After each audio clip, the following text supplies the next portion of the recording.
They say that plastic surgery is the subspecialty that takes care of everything from the skin and everything down to the complete organ system and into the deeper levels of the tissue.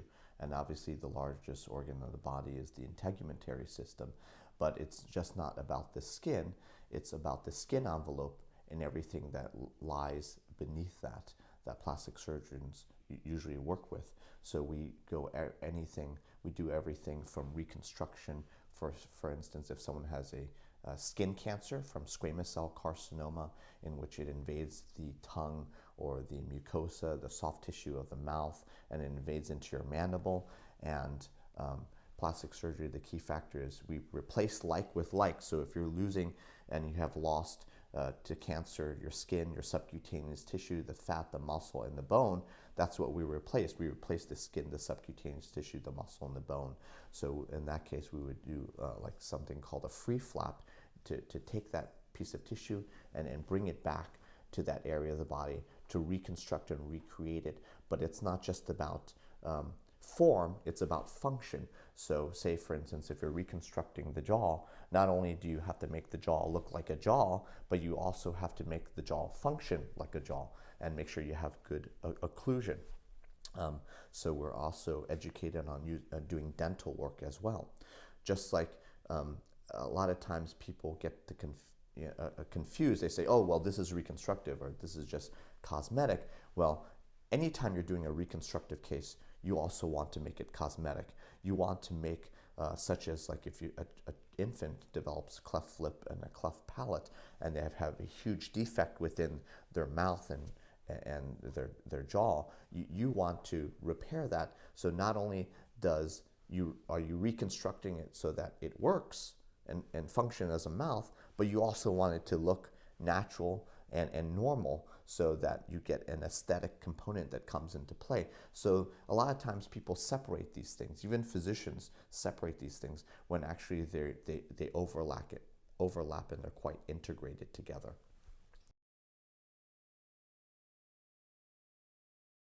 The difference is that at the time and the inception of general surgery, which was initially created, the term was just general surgery because that's exactly what they did. They took care of everything. They took care of someone's face or take care of someone's body or someone's hand or feet when they came in.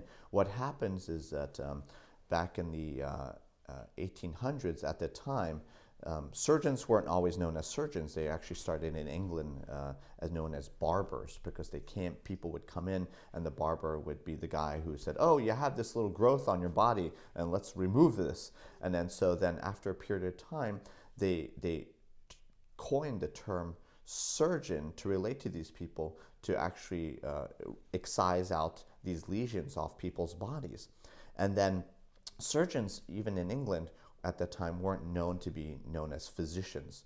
And then finally, when obviously people immigrated to the United States and became more organized, surgeons were considered to be physicians.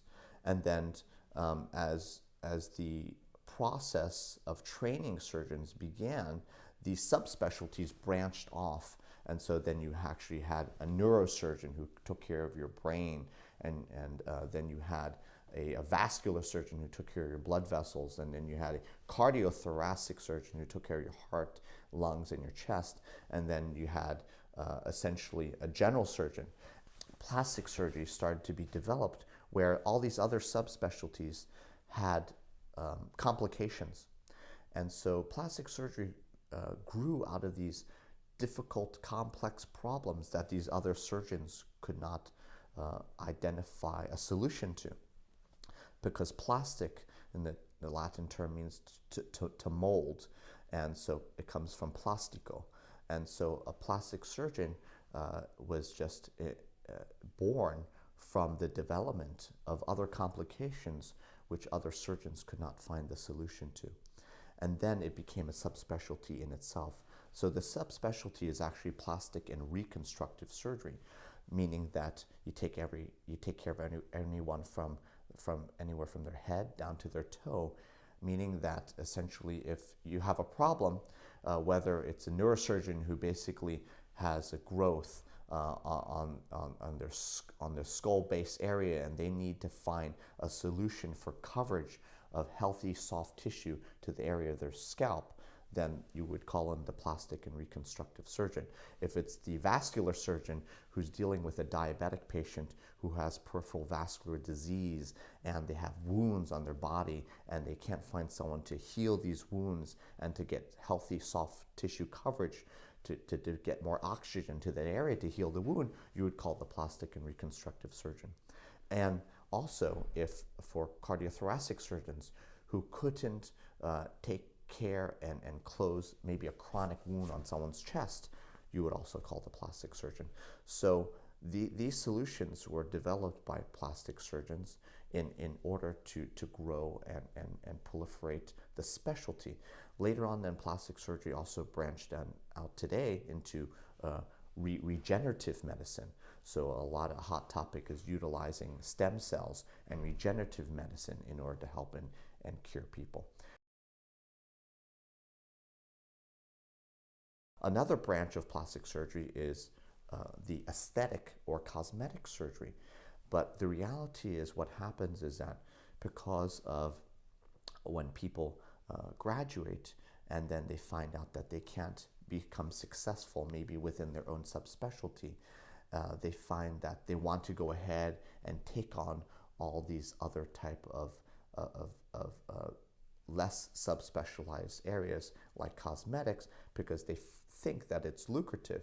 And what happens is that maybe you might have some other of these subspecialties try to take on doing these simple procedures, but the problem is that if they don't understand the foundation in order to get these aesthetic results that they truly want, meaning excellent aesthetic results, then they find themselves in trouble because they're fraught with complications when they're utilizing Botox and they never throughout their whole training were trained to utilize this type of chemical or these type of fillers, and then when they're fraught with these problems, they don't know how to handle it. So there's a lot of these people in different subspecialties which try to promote themselves and say, oh, we do cosmetic surgery, because it's not a term which has been trademarked or coined in which only plastic surgeons can utilize.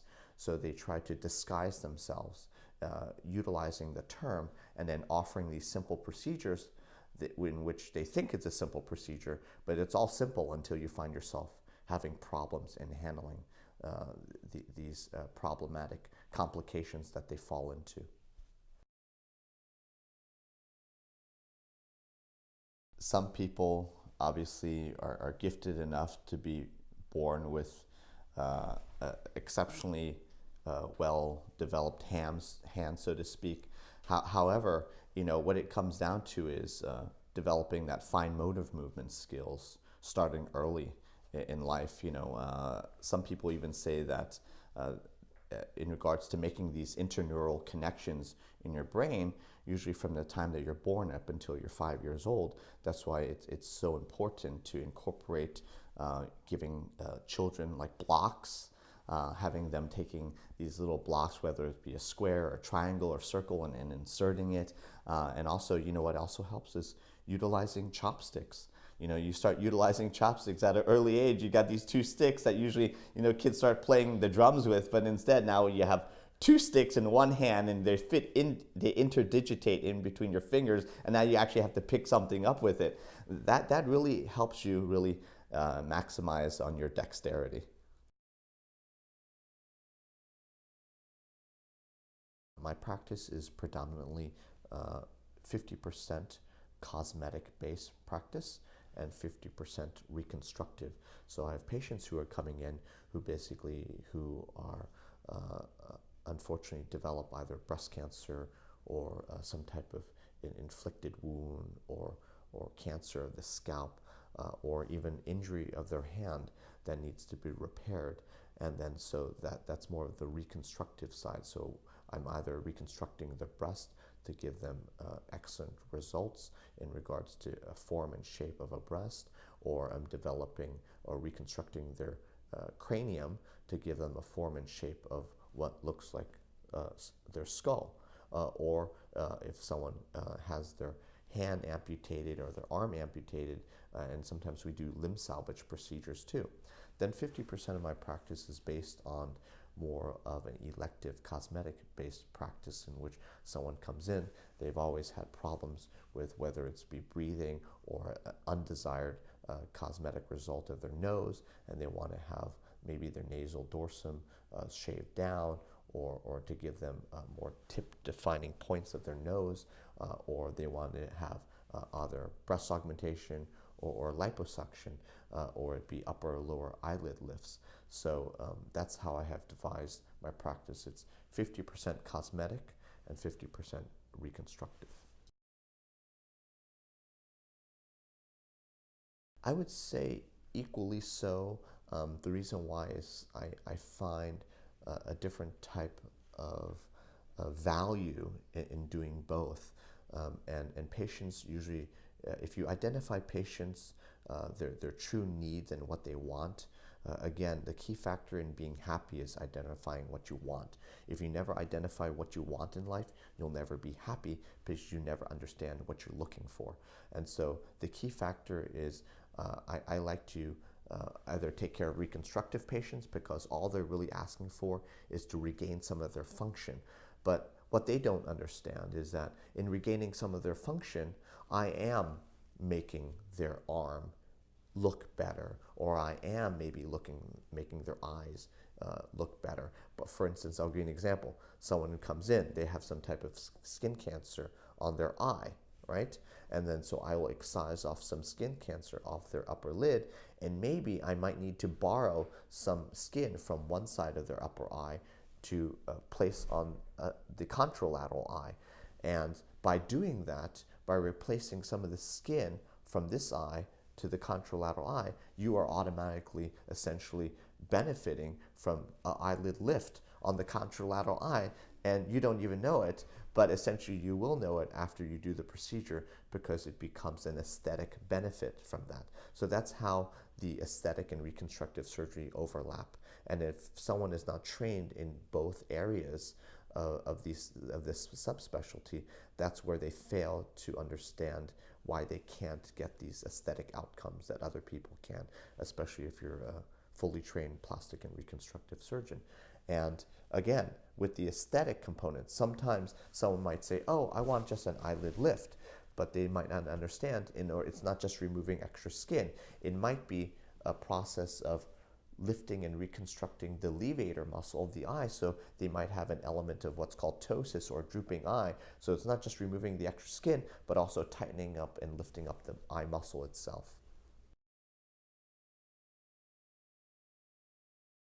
Good surgeons are found in the operating room. They're not found on the television. Okay, so if someone tells you that they're a surgeon, but they're always out there on television, just essentially sort of like promoting themselves or doing self-promotional things, but they're actually not in the operating room. How can you be a good surgeon, right? If you're running a talk show, or if you're a good pilot, you're flying a plane. You're always flying a plane. You're not out there just talking about the latest, greatest vitamins. So a key factor in having excellent results is having that experience.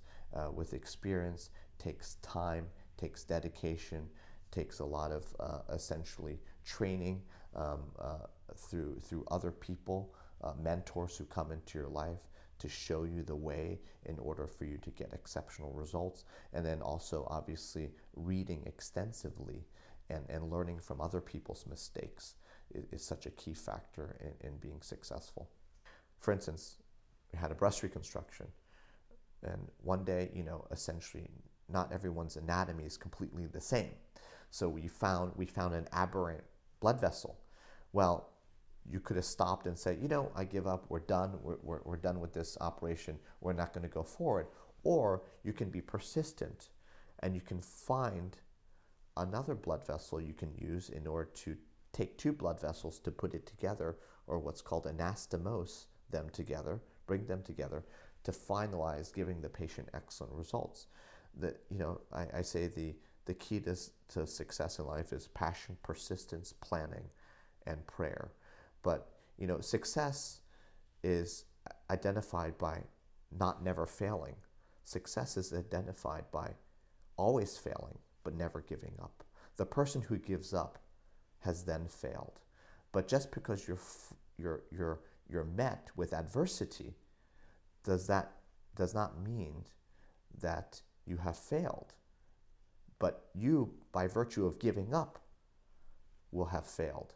So persistent is truly the key factor in life. No one's born with the ability to just operate on another human being. No one's born to be able to do microsurgery. No one's born to reattach someone's arm. This is a trained skill that you have to work hard in identifying. I was trained in maybe a little bit more of what's called an old school format, in which it wasn't about my needs. It was the patient's needs and what I needed to do to give them excellent outcomes, whether it's someone who was sick in the ICU, whether it was essentially a burn patient who came in. I didn't say, well, I got to take my lunch break, so therefore I have to stop my operation to go eat. There was many times where no breakfast, no lunch, no dinner, but you completed your task, you finalized someone's care in helping them, and then when everything was done, then sometimes you take care of yourself. So it's a very giving, it's a very altruistic way of looking at things, but it can be very tiring. And in that process of understanding that someone's needs and outcomes comes before your own, that's when you find professionalism. My father always told me, he says, you know what? He goes, son, you'll become a professional. And I said, when? When will I be a doctor? Or when can I say that, I'm a professional? He said, you can identify yourself as being a professional when no one else wants to wake up to go ahead and take care and solve the problem. And you'll find yourself, you're the only person who will wake up, get up, take care of the patient, and see through it that they get excellent results. And I find myself that is truly a way to take care of people, is that understanding that it's not about your needs, it's about the patient's needs and what you have to do in order to get those excellent results. This is the problem, the stigma, the controversy that is amongst advertising and self-promotional things. Is number one is that the analogy is you got to open up the window every once in a while to let the fresh air in, but you need a screen to keep the bugs out. Okay, and advertising is a lot like that, and self-promotional things are a lot like that, meaning that if you're truly good at what you do, okay, people are going to identify that. And then self-referrals is really the best type of advertising. Because if you do too much promotional things, number one, you can break a lot of laws in regards to HIPAA and a lot of issues with patient information, right? Which is obviously confidential. And so you never want to compromise your patient-physician relationship. And then so even with the consents I have, I make sure, I says, are you sure we can utilize your photo? And if you don't want to utilize your photo, that's also not a problem, right? But people want to see some photos of some before and after photos. So I have some patients who say, oh, go ahead and use my photo. And some patients who say, oh, I don't want anyone to know. I had certain things done in the issue of confidentiality, and you have to respect that. The big misnomer is they say, oh, plastic surgery is addicting. Plastic surgery is not addicting. Plastic surgery, what happens, again, it's like renovating your house. First you renovate the great room, and then you say, oh my God, look, the great room, the family room looks so wonderful. Let's do the kitchen. And then they do the kitchen, and they say, wow, now the kitchen and the living room look so amazing. But it just sometimes it makes other areas more obvious that it needs to be renovated. So for instance, you'll have some women who come in and say, you know what, I just want to do my lower eyelid lifts. And then you lift up and you do the lower eyelid lift, and it looks amazing. And then they realize, when this looks flat and nice and more aesthetically and more appealing, and you have rejuvenated their face from the lower lid down, you realize, look, my upper lids looks like it's sagging even more. Now I need to do my upper eyelids. So it's not that it's addicting. It just, when you do certain areas and improve a certain area, it just makes it more pronounced why other areas you might want to make a little bit better.